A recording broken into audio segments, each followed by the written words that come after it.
Hello दोस्तों, हमारे YouTube channel का स्वागत है। इस वीडियो के माध्यम से हम लोग जानेंगे दीक्षा ऐप पर जो असाइनमेंट करने हैं ऑब्जेक्टिव वाले हिंदी का जो नया कोर्स आप लोग 10 दिसंबर को ऐड किए हैं। हिंदी का जो कोर्स है उसका हम लोग देखेंगे असाइनमेंट का सलूशन जो ऑब्जेक्टिव क्वेश्चन है। ठीक है, फिर से आप लोग को बताता हूँ एक बार और, जो असाइनमेंट लिखने वाला है अभी आप लोग रुके रहें क्योंकि SCRT पर मेल नहीं हो पा रहा है। लिख के रखे रहें, जब मेल सही हो जाएगा तब आप लोग सेंड करें। ठीक है, कोई जरूरत नहीं है अभी मेल सेंड करने का, जब मेल सही होगा तभी करें। और आप लोग दीक्षा ऐप पर जितने भी कोर्स हैं आप कंप्लीट कर सकते हैं। केवल आप ऑब्जेक्टिव क्वेश्चन करके भी कर सकते हैं, कोई समस्या नहीं है। आप फॉरवर्ड करके भी कर सकते हैं, आप स्किप करके भी कर सकते हैं, लेकिन कुछ समय व्यतीत करने के बाद फॉरवर्ड करिए। ठीक है, कुछ आपको सीखने को मिलेगा। पढ़िए, कुछ सीखिए, कुछ नोट्स बनाइए, आपका बहुत काम आ सकता है। ठीक दोस्तों, ये कोई जरूरी नहीं है कि आप असाइनमेंट भेजेंगे तभी आपका सोल्यूशन होगा, तभी आपका 100% होगा। ऐसा कुछ नहीं है। आप अपने दोस्तों से पूछिए, मैं ग्रुप में अपने टेलीग्राम पर भी डालता हूँ। जितने बच्चे आप मोटिवेट भी करता हूँ कि आप लोग असाइनमेंट भेजने की कोशिश ना करें, क्योंकि फेल होता जा रहा है, बार बार फेल हो जा रहा है, क्योंकि इनबॉक्स फुल हो जा रहा है SCRT का, और वहाँ पर डिलीट करने के लिए कोई ऑप्शन नहीं है। इसलिए प्राइवेसी वहाँ पर लगा हुआ है और वो चेंज नहीं हो पा रहा है। गूगल उसका परमिशन नहीं दिया जा रहा है उसको, उन लोग को। ठीक दोस्तों, तो आइए अब देखते हैं, छोड़िए वो सब बातें छोड़ते हैं, आप अपने टॉपिक पर आते हैं। सबसे पहले देखिए, हिंदी का पहला असाइनमेंट देखेंगे। पहला क्वेश्चन देखेंगे, मुंशी प्रेमचंद को उपन्यास सम्राट किसने कहा। देखिए, उपन्यास सम्राट किसने कहा? महात्मा गांधी ने, बिल्कुल गलत है। सुभाष चंद्र बोस, बिल्कुल गलत है। मुंशी दयानारायण निगम, गलती है। शरण चंद्र चट्टोपाध्याय, बिल्कुल सही आंसर है। मुंशी प्रेमचंद को उपन्यास का सम्राट कहा था क्योंकि उपन्यास इन्होंने बहुत लिखा है। मुंशी प्रेमचंद ने गोदान, गबन, इस तरह के बहुत सारे इन्होंने लिखा है। आगे देखिए, मानसरोवर कुल कितने खंडों में विभाजित है? देखिए, मानसरोवर जो होता है 8 खंडों में विभाजित है। ठीक दोस्तों, तो कौन सा ऑप्शन सही है? 6, 7, 8। देखिए, तीसरा ऑप्शन आपका सही हो जाएगा। आगे बढ़िए, प्रेमचंद का अधूरा उपन्यास कौन सा है? प्रेमचंद का पूरा उपन्यास बताइए। अधूरा नहीं, पूरा वाला क्या है? गबन है, गोदान है और कर्मभूमि है। लेकिन मंगलसूत्र, देखिए मंगलसूत्र जो है अभी ये कंप्लीट नहीं है, ये अधूरा उपन्यास इसको बोलते हैं। ठीक है, इसको बोलते हैं अधूरा उपन्यास। आगे बढ़िए, मुंशी प्रेमचंद उर्दू में किस नाम से लिखते हैं? देखिए, मुंशी प्रेमचंद उर्दू में किस नाम से लिखते हैं? ठीक दोस्तों, पहला है नवाब राय। देखिए, नवाब राय एकदम बिल्कुल सही आंसर है। उर्दू में अपना नवाब राय लिखते हैं। धनपत राय इनका जो है पुराना नाम है। ठीक दोस्तों, और गणपत राय नहीं है, उनपिक्समी नहीं है। आगे बढ़िए, मुंशी प्रेमचंद का वास्तविक नाम क्या है? देखिए, मैं बोला पुराना नाम क्या, वास्तविक नाम क्या था? क्या था आप लोग का? धनपत राय। ठीक दोस्तों, तो दूसरा ऑप्शन हमारा क्या हो जाएगा? सही हो जाएगा। आगे बढ़िए, अगर देखिए, जयशंकर प्रसाद जी का अधूरा उपन्यास कौन सा है? जयशंकर प्रसाद का अधूरा उपन्यास कौन सा है? कंकाल, तितली, इरावती। देखिए, इरावती आपका अधूरा उपन्यास कहा जाता है इसको। ठीक दोस्तों, कंकाल पूरा, तितली पूरा, पुरस्कार पूरा। तीसरा ऑप्शन हमारा सही हो जाएगा। कमायनी पर किस दर्शन का प्रभाव है? कमायनी का जो दर्शन का प्रभाव किसका है? शैव दर्शन का था। तो कौन सा ऑप्शन? देखिए, बौद्ध दर्शन, शैव दर्शन। देखिए, दूसरा ऑप्शन हमारा सही हो जाएगा। आगे बढ़िए, अलग कर रहा है, छायावाद का उपनिषद किस रचना को कहते हैं? देखिए, जो छायावाद में उपनिषद आया था वो कमायनी थी। ठीक है, जिसने जयशंकर प्रसाद ने इस रचना किया था, तो जयशंकर प्रसाद ने लिखा था। ठीक है दोस्तों, तो कौन सा हो जाएगा? छायावाद का उपनिषद कौन सा? कमायनी हो जाएगा। ठीक है दोस्तों, तो कमायनी आंसर हो जाएगा। बढ़िए, जयशंकर प्रसाद का जन्म कहाँ हुआ था? जयशंकर प्रसाद का जन्म बनारस में हुआ था, मतलब वाराणसी आपका सही आंसर हो जाएगा। आगे बढ़िए, जयशंकर प्रसाद किस युग के संबंधित कवि हैं? तो कौन से युग के हैं? अभी पीछे बताया हूँ क्या, छायावाद युग के, तो छायावादी कहते हैं इनको।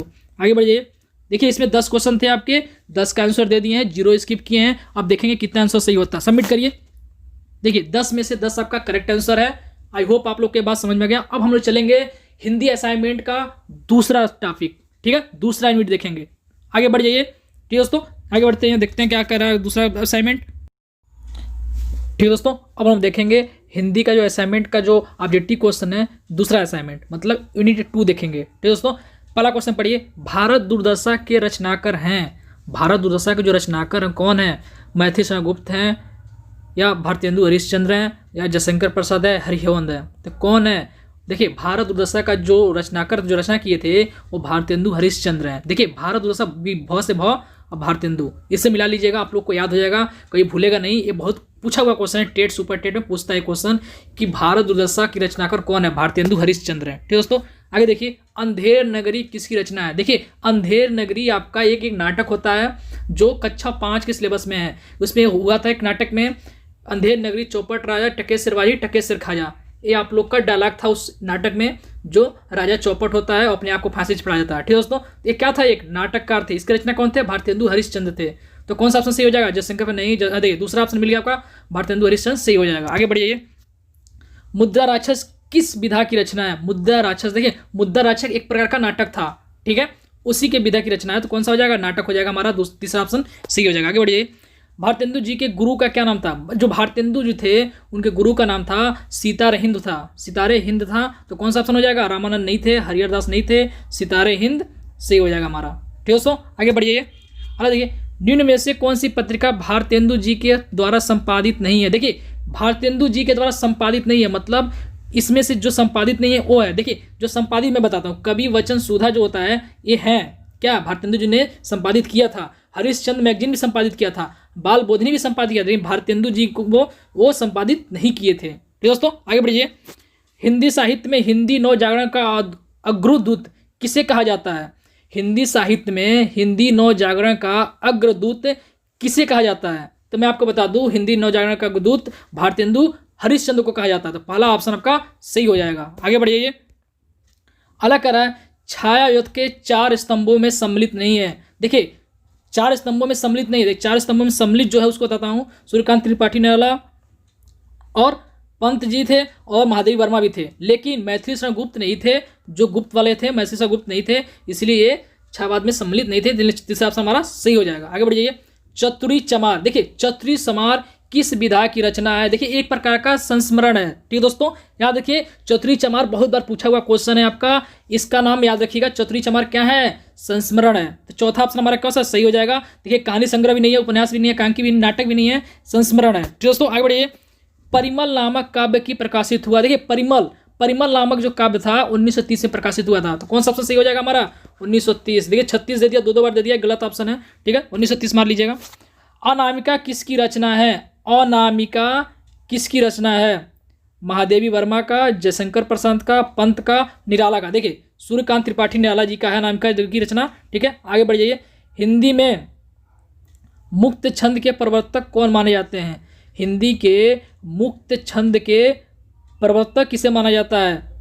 किसे मानते हैं? निराला जी को मानते हैं। ठीक है, आगे बढ़िए। सूर्यकांत त्रिपाठी निराला का जन्म कब हुआ था?